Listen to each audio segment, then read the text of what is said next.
Assalamualaikum warahmatullahi wabarakatuh. Alhamdulillah wassalatu wassalamu ala rasulillah la nabiyya wa la rasulah ba'dah. Pemirsa dimanapun Anda berada, ketika Allah Subhanahu wa ta'ala menguji hambanya dengan ujian sakit, maka seberapa parah sakit itu pun tetap ada harapan untuk sembuh.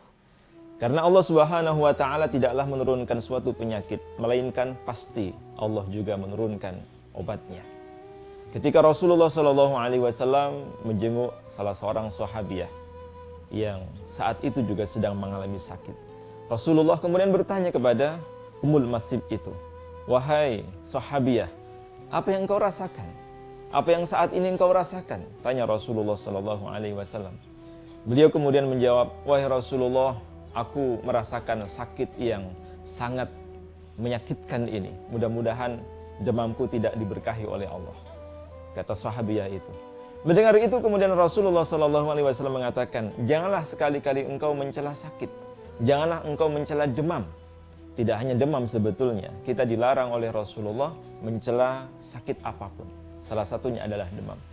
Karena sesungguhnya demam itu adalah anugerah dari Allah yang diberikan kepada hamba-hambanya.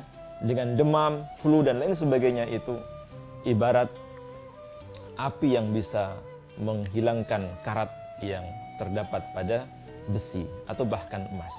Ketika seseorang menerima atau ridha dengan sakit yang dia derita, lalu dia bersabar, maka bersamaan dengan sakitnya itu dosa-dosanya berguguran. Dosa-dosanya diampuni oleh Allah Subhanahu wa taala. Sampai Rasulullah SAW mengajarkan sebuah doa kepada siapapun yang mengalami sakit yang tidak ada harapan untuk sembuh. Kadang secara medis, logika manusia mengatakan ini penyakit tidak ada obatnya. Ini penyakit tidak bisa disembuhkan. Tapi bagi Allah, sebagaimana yang dikatakan oleh Nabiullah Ibrahim alaihissalam, "Wa idza maridtu fahuwa yashfin." Ketika aku sakit, maka hanya Allah yang bisa menyembuhkanku. Nabiullah Ibrahim alaihissalam tetap berharap kepada Allah diberikan kesembuhan.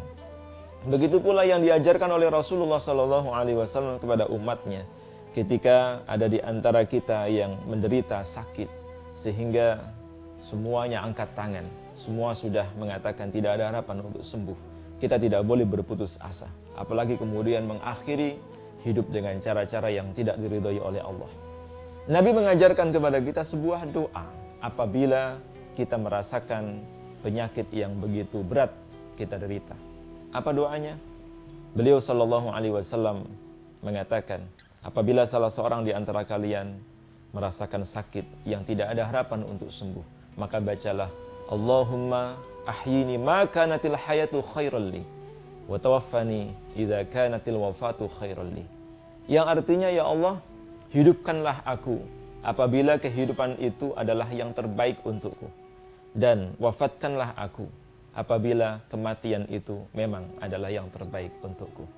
Dalam hal seperti ini pun, kita tidak boleh berputus asa. Masih ada harapan. Dan kita juga masih wajib berharap kepada Allah. Tidak boleh berputus asa, apalagi kemudian suudzon kepada Allah. Buruk sangka kepada Allah. Tidak terima dengan sakit yang diderita. Nah, orang yang beriman akan selalu bersandar kepada Allah. Salah satunya, sandaran itu dia wujudkan dalam doa.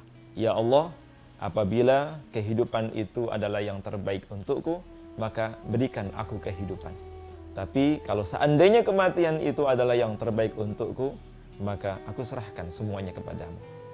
Dengan keyakinan seperti itu, hidup dan mati di tangan Allah, seseorang tidak akan pernah berputus asa. Bahkan dia menjadikan sakitnya itu sebagai peluang untuk semakin dekat dengan Allah.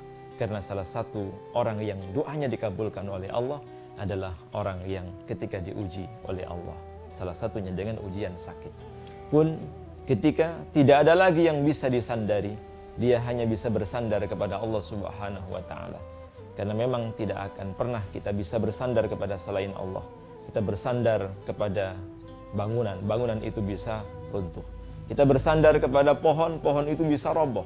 Kita bersandar kepada manusia, manusia itu bisa lemah, bisa jatuh sakit. Kita bersandar kepada orang yang memiliki jabatan yang tinggi, jabatan itu bisa sirna. Tapi kalau kita bersandar kepada Allah, Allah Al-Hayyu Al-Qayyum, Dialah zat yang maha hidup dan dialah zat yang maha berdiri. Mudah-mudahan siapapun yang diuji oleh Allah dengan sakit, dia tidak pernah berputus asa, melainkan selalu bersandar kepada Allah Subhanahu wa taala dan optimis atas rahmat serta karunia yang Allah Subhanahu wa taala janjikan kepadanya. Billahi taufik wal hidayah. Assalamualaikum warahmatullahi wabarakatuh.